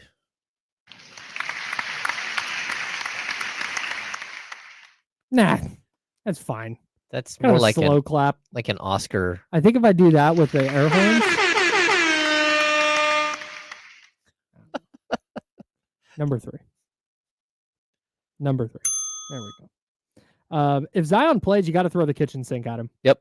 Whether it's that 2 big lineup, whether it's Keegan Murray, whether it's doubling him, I don't care. Just throw different looks at him. Don't let him get comfortable. Because if he's not scoring or if he's not playing, the Pelicans are just a lot easier to defend. Oh, I totally agree. Although I would say last year, Zion missed 1 or 2 of those 6 wins. Oh yeah, but that was a healthier version of the Pelicans. That had Jonas. Yeah. And they had Jonas. That had Brandon Ingram. And Herb Jones. And yeah. Herb Jones is Trey Murphy. Yeah. All right. All right. I think they win. I'm not going to pick a blowout though. I think they win comfortably. Give me Kings 127. Pelicans 119. Yeah, I'm thinking 122, 110. Okay. I like that. I like that number too. 12-point win. We're both going under. The under is 238.5. Ooh. Okay. Both like the under. All right. That's James. I'm Kyle. We're sponsored by Jiffy Lube. The Kings and Pelicans in action tonight. And we'll hopefully have a Kings victory to talk about for you tomorrow at 10 a.m. on the Insiders right here. Sponsored by Jiffy Lube on ESPN 1320. Sacramento Sports Center. Kenny Caraway said something really interesting yesterday. Okay. On D-Lo and Casey. Was it a Epiphany? No, I don't think so. Okay. He just said that when he was talking about kind of because Damian and I had a little bit of the same thought process on that game from Monday night where, okay, that was good to get a win, but not super optimistic about how they went about winning that game. They needed overtime. They needed a miracle from DeMar DeRozan to go get a victory. Like, man, it didn't feel like a really great win. And Kenny's point was, it doesn't matter at this time of year. You're at the point, you're in February, you're in mid-February. You go get wins however you can get them. I understand that thought process, and I think for the Kings specifically, where you lost so many games that you should have won earlier in the year, or that you could have won earlier in the year, that you just got to start stacking wins now and get into the tournament. But I think the issue for me with that is this is such a different version of the Kings, and they're trying to do this on the fly, that I don't have a lot of faith that if they're just scratching and clawing and figuring out ways to win and it's just kind of looks ugly, I'd have a really hard time believing in them in a playoff situation or in a play-in situation, and I'd have an even harder time believing they could go beat a playoff team 4 out of 7 times. Yeah, I'm with you, but at the same time, if they claw their way to 19 wins down the stretch and they do it in an ugly way, but that becomes like who the heart and soul of the team is, that like, hey, we should be better than this, but we're not. And it's okay because we keep winning like they did in Dallas, like they did against New Orleans. Then I'm a little bit okay with that. Like, especially these 2 games, it is tough. Everyone is planning their vacations. Everyone's trying to get away from the game. Everyone's mentally exhausted because of this whole trade deadline and everything that happens. You know, like a guy like Jake LaRavia, like he's going to be able to maybe fly home and grab a bunch of his clothes and move into either an apartment or move into like a hotel room more permanently here in Sacramento. But the same with Zach LaVine. Like Zach LaVine will go home. He'll be able to spend some time with the family down in Newport Beach. They just had a baby. Like this is like a really big thing for these guys to get away for a little bit. And like, I think that we have to remember that they're human and that the way that this season has unfurled and like gone crazy, it's okay for them to have nights where they just win, where it doesn't matter if it's an ugly win or a bad win, whatever it is, but they find ways as a group to come up with a victory. And so like you're in the final, what are we talking? 29 games. I'm kind of with Kenny. I don't care about like, I would love it if it was beautiful basketball and all that.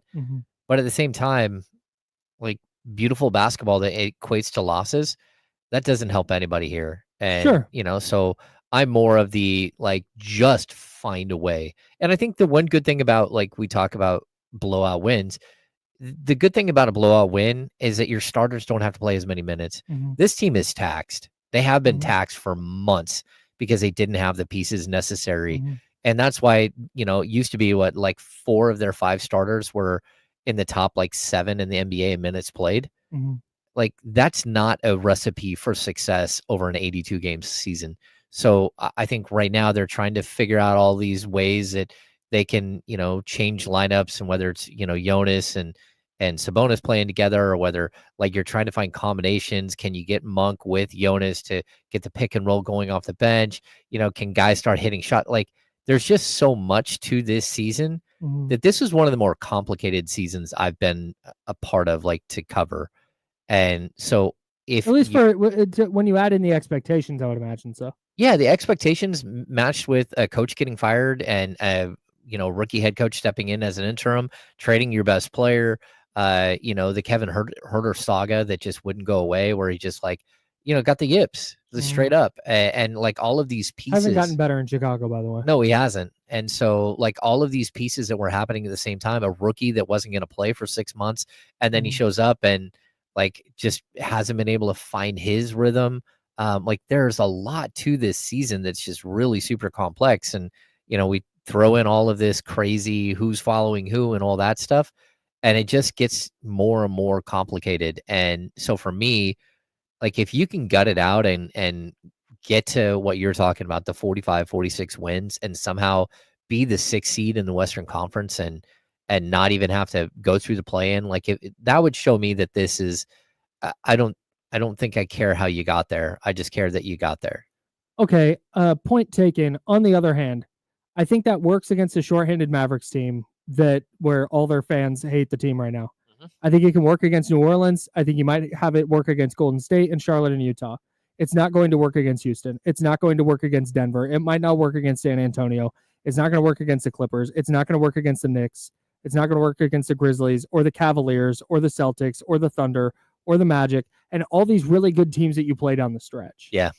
And that's what I'm talking about. If you're finding ways to beat all those teams, then something's going right.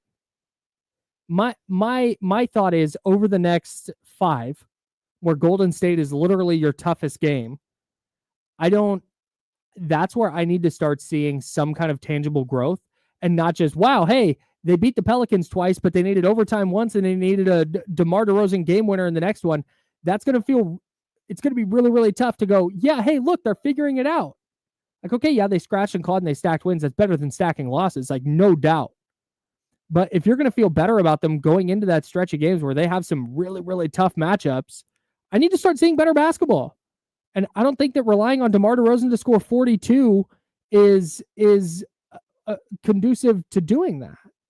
No, I agree with you. But at the same time, this is a team that swapped out their best player.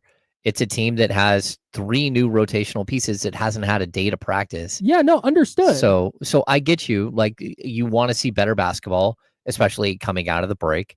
You want to see them, like, get together, have some practices, figure out some things, and start rolling. But again, those light games coming out of the break, that might be your chance to, like, test it out on the court, build some momentum, and start playing better basketball. The excuse of this is a new team and they're figuring it out on the fly, like, that plays for a little bit. But if they miss the playoffs, 0 people are going to be like, it's fine though. Look at all the changes they made during the season. It's totally cool. That's not going to fly. And if you're going to make the playoffs and you're going to make this run that we're talking about, it has to be better than it's looked over the last 4 games. Oh yeah, the last 15 games. Look at the advanced stats. It's been ugly. So that's what I like I said, if they go, what is it, 29 games left? Yeah. If they go 20-9 and it's ugly the whole way, but they figured out a way to win 20 of those games, cool. There's some identity in there then. I just don't think that what they've been doing is going to be conducive to going 500, much less 20-9. I agree. So that's all I want to see. It starts tonight in New Orleans. We'll have the handoff. One of D-Lo or KC coming in next. Joe Brazil's behind the glass. That's James Ham. The Kings Beat. KingsBeat.com. Subscribe today. I'm Kyle Madsen. I'm just here on ESPN 1320. Sponsored by the Insider. Sponsored by Jiffy Lube on Sacramento Sports Center. Goddamn right we are. No, I get your point. Just the honest assessment. If they don't make the playoffs, people are getting fired. Even if they do make the playoffs or they make the play-in, people are getting fired. Yeah. Like they need to show that they can take that next step, and tripping your way to 20 wins and out of 29, that it's nearly impossible in the NBA. Right. And that's what I'm saying is if they get to 20, then they're doing something right. Then something will have been going right. There's no, maybe I'm just a dick. And if they go 20-9, I'll still come in here going, yeah, but it was ugly. I just don't think if they're winning 20 games, it'll continue to be ugly. You'd hope not. If it is like they drag teams down into the mud and they're just going to make every game scratch and claw, and every team that ball movement and beautiful basketball, and the Kings are going to go, nope, we're wiping that out. You're going to get into this rock fight with us. Then that's what it'll be. I just need to see them win games against better teams doing that before I start going, hey, that's their identity. Mm-hmm.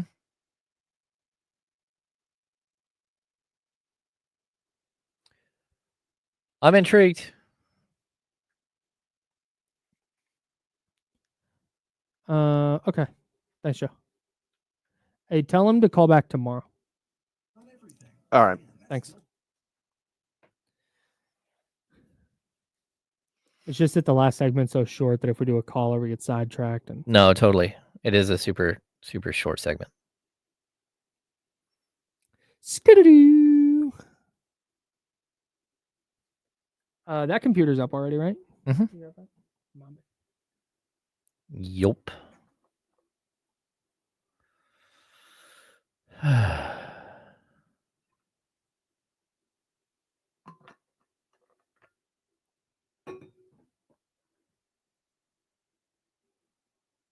Shout out to Bronson, though. He welcomed me, said he was glad that I'm here. Hell yeah. That felt great. Hell yeah. Salute to Bronson. And I think he should come in tomorrow as Donson.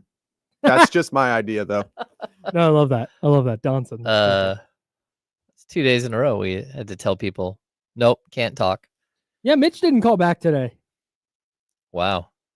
Or did he? And that's what I was about to say. Or did he? No, he didn't call today. I did not hear from Mitch. All right. That would have been so funny if Mitch called and you were like, get out of here. I have talked to him before. We love Mitch, man. Yeah, no, Mitch I'm always excited when he calls in. I remember the first time I screened his call.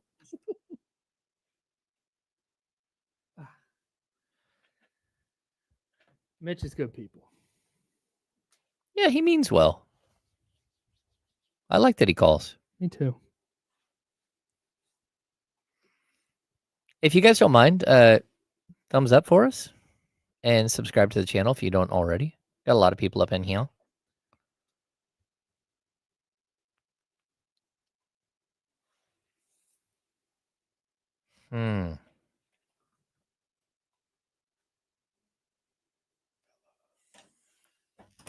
What's happening? I don't disagree. I said to see them play better. While also winning. If they play better, they're going to keep winning. That's all. Yeah.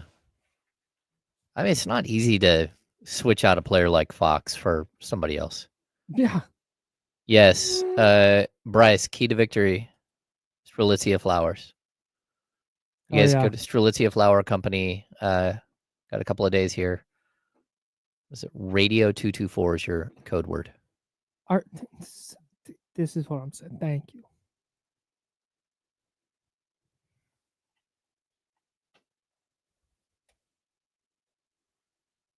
Now, back to the Insiders with James Ham and Kyle Madsen, brought to you by Jiffy Lube on ESPN 1320. Yeah, you know what time it is. It's 11:44, which means it is time for the handoff with Kenny Caraway at D-Lo and KC. It's time now for the handoff. Taking the handoff from James and Kyle today, here's KC, Kenny Caraway. Charlie changed all of the intros. Can we get Kenny's mic on? There we go. I had to make sure it wasn't nothing crazy. I forgot I can still control that. No, they're all the same. Did you hear it? It says taking the handoff from Kyle and James. Here's D'Lo or Kenny or Jesse. It does not say taking it up the middle. It doesn't. I mean, that right there. I mean, I'm gonna be an adult, but there's some people that might be like, hey. See, look at John Paul's. I'm taking the handoff. Yeah, look at John. No, Paul's. no. John Paul's is in the chat. No, don't post him. Yeah, that's don't crazy. Post him. That's saying. That's. But I'm an adult. Play on. I'm an adult. Are you? My favorite thing when I'm sitting there, someone will say something like the vaguest innuendo, and you turn and look at Jesse. You're like, "Hey, Gonna throw that flag." It's the best. Sometimes, man, it's just right there, man. And I don't know. I try to play on, but man, no, sometimes you can't. No, yeah. I see the violation. We were talking about something you said yesterday. Okay. About how this is the time of year where you just need to get wins, however you can get them, and style points don't really count. Mm-hmm. And I think that's true to an extent. My concern is and RP. The irony here. Articulated my point better than I could. Mm-hmm. And that's, I don't know that what the Kings did, I mean, really have done recently over the last few games is sustainable. Mm. I think if they're going to go, and you can beat New Orleans. I mean, you play a B- game, you can beat New Orleans. Mm. Yeah, and I said it's 2 New Orleans. They've got Golden State, and then you've got Utah. You don't need to play your best basketball to win those 4 games. Mm. But on the other hand, I don't think they can play the way they've been playing and win some of the tougher games down their stretch. That's fair. I would say how many truly tough games are we talking about? Like you talk about, lot.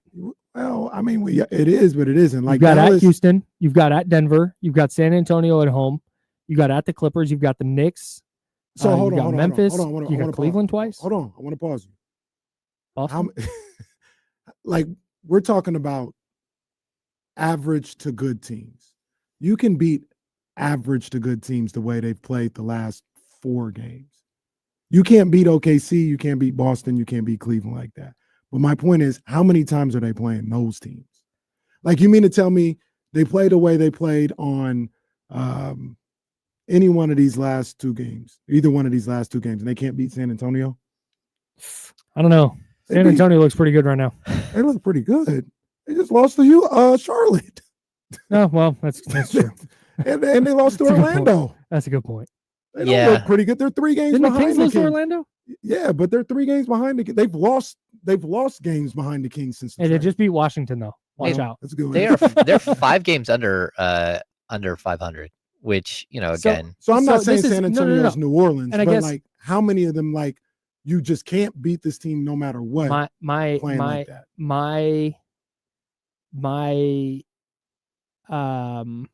thought on this and I guess my concern is I'm talking 45 wins is the magic number for me. It's probably less than that to get into the play-in, but 45 you're there comfortably because it's like Golden State and Phoenix and the Spurs. None of those teams are clearing 45 wins. So 45 wins to comfortably get there. That means the Kings need to go 18-10, 18-11 over their next 29 games. And I think they can do that. My concern is, okay, you get into the play-in. Can you win a play-in game like that? Like, okay, maybe. Can you win a playoff series doing that? Probably not. At some point, you need to establish an identity, and you need to be playing better basketball where we night in and night out are like, okay, hey, the Kings are good. Right now, I don't know if the Kings are good or not. Like, they're okay. And winning the last couple of nights is better than losing. Like, no doubt, I'm not begrudging them for winning. But if they're going to sustainably build this thing up, I think right now they're treading water. I think you need to be doing better than that if you want to have the type of success that they're going to have or that they want to have. You're not wrong at all. I don't want to make it as if I'm arguing your point. But I'm going to just go into Christie's time and some of that is a little diluted because Fox was here, but they're 14-8. 14-8. That's a 636 winning percentage. And do you think they're playing any different yesterday like as far as like maybe not style of play, but like the feeling that you have of this team. I don't think it's really, for me, it's not any different yesterday than I felt when they were winning 7 games in a row. Really? Oh, I disagree with I do that. too. Yeah, I Half the don't. game, 3 of those games, Fox wasn't even there. Yeah. Yeah, but there was a flow to those games. I think that, like Kyle, the point you made, like if you need 42 points and a game winner in overtime to beat a completely stripped down Dallas Mavericks team, that's probably not sustainable. And I agree with that. But I also think that like if they can win 18 or 20 games, ugly, not ugly, pretty ugly, whatever you want to call them down the stretch, then I'm here for it. Like that shows me that at least you have heart. At least you have a way of beating teams and a way of like sustaining something. And maybe that's what it is. Maybe this team's identity, because again, I also don't think that they're playing the best version of basketball that they're going to play. Oh no. Like that's that. Yeah. I want that to be very clear. I think they're going to get better. That's what I want to see, is like, as they get better, what does it look like? And are they maximizing what they're doing? I mean, they're 9 players. They have 9 players in their rotation now. And that's just better. That's a better version of the team than they had. And maybe their identity is, by the time we get to the play-in or the playoffs, maybe that's what their identity is, hey, we are going to just be gritty. We're going to drag you into the mud. We're going to make this a rock fight. And with Malik Monk and Zach LaVine and DeMar DeRozan, we're going to keep this close, and one of those guys is going to close you out. See, I think this team is tough. I think they're really, really mentally and emotionally tough. $2 steak tough? Tougher than a $2 steak. Oh, we're there now. They are. Because we're looking at the most recent game, and they were tough in that game, regardless like how we wanted to depict it. That was tough. Like Kyrie was going crazy. Kyrie was doing the same thing we asked other people. He wasn't going to let that team lose. And he was cooking. He was doing his thing. But we look at that because that's the most recent game. That was tough. That was a tough ass win in Minnesota after everything that had gone down. And we forget about that, right? Because that wasn't the most recent game, or they lost a couple games in between there. But that's part of that time without Fox. They didn't even have Levine there. And they went into Minnesota, who everybody thinks is one of those teams I'm talking about, right? Minnesota is a they're right on that Denver threshold type of team. They're a Denver type of team. They're not the same, but they're a Denver type of team. They're a Lakers type of team, Clippers type. They all got games with those type of teams, right? Like, would you put, I mean, sure, there may be 3 tiers, but you wouldn't put Denver on the same tier as OKC, Cleveland, and Boston. No, they're just right behind though, and the way they've been playing lately Denver looks awesome. is pretty impressive. They're playing better. Houston, they play against Houston. Would you put Houston and Denver on the same tier? No. You play Houston a couple times. That's what I'm saying. Like you're playing teams that, yeah, you have to play better if you want to win the majority of the time. But these teams aren't unbeatable. These teams, no, I agree. If you don't play your A game, you can still beat those teams. Yeah, I don't think they played their A game against Minnesota, and they were still able to win that game. But are they capable of what this team is right now? Are they capable of playing an A game, like with just kind of where they're at?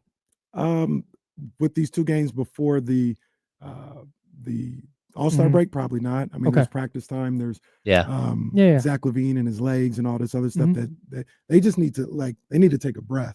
Yeah, and they're just trying to get where they need to get to, or where they have to get to in the next 2 days, and then take a breath. So can they play their A game in these next 2 games? I don't think so. But by the time we come back, I think they'll be more than capable of playing it. Will they do it? I don't know. But they'll be capable. That's what I'm talking about. Because they need to be able to play an A game to win a playoff series. You can't win a playoff series, especially since they're probably going to be like a 7 or 8 seed. You can't win a playoff series against OKC or Denver playing a bunch of C to B minus basketball. Well, and I would tell you, like over the last 10 games, they're 4-6, right? Their defensive rating is a 120.8. It's 25th in the NBA. Their offensive rating is a 112.7. They're a negative 8.2. You will not. That shows you that there's an unsustainability here where you're beating bad teams and you might sneak up and beat a better team. They have to figure out a lot of stuff. I'm down with you with it. Just win, but they have to figure out a lot of stuff in order for them to be a moderately good basketball team. These numbers here are showing me like trends that are startling and that I don't know how you recover from. And if they do, then that means that they got some practice time. They found some ways to get better. But if they don't, it's because like you're not trending the right way at all right now. I think there's context to those 10 games that we're not talking about. Three of those games were a mess. Yeah, they just need to be better. Well, three of those games were a mess. Yeah. Brooklyn, but just the psyche. Yeah, no, for sure. Oh, yeah, for sure. totally. Totally agree. There's context, and then another 2 games, guys had just gone off the plane and played. Yeah, I just So need now to, we're at 5 games where there's context to it. That's not necessarily who they are. You're optimistic about the direction the team's heading. The ceiling that they have. Right. I am too. I need to see them take steps toward that ceiling. Gotcha.